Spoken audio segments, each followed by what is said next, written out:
आज होती बिर्याणी पार्टी, त्यासाठी मार्केटमध्ये निघालो. बढियापैकी घेतली चिकन, बढियापैकी घेतलं बिर्याणी मसाला. त्यानंतर आपली गँग बढियापैकी कामासाठी भिडले, पुरा शिद्दतनं काम करत होते. त्यानंतर मी चिकन केले छान प्रकारे मॅरिनेट.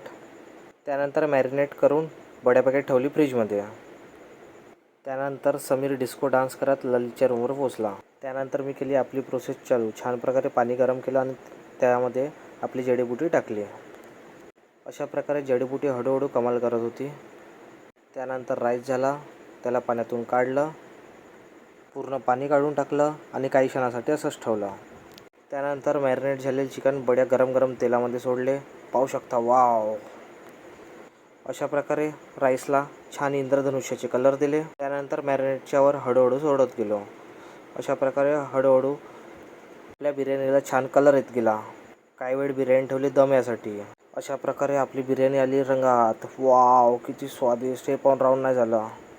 आपल्या गँगने केला हमला. कोणी कोणाचे ऐकण्यासाठी तयार नव्हतेस. जणांना लागली होती भूक.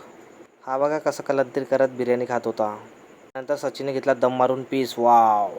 त्यानंतर यांनी कलंतरी करत आपल्या स्टाईलमध्ये लेग पीस घेतला. तर आम्ही गेलो आईस्क्रीम खासाठी. त्यानंतर सचिन हा लपू आईस्क्रीम खात होता. त्यानंतर कीर्तिकुमार, समीर, ललित मेहता कोणाच्या विचारात खात होता. तो मिलते फिर नेक्स्ट ब्लॉग में. बाय, गुड नाईट गाय.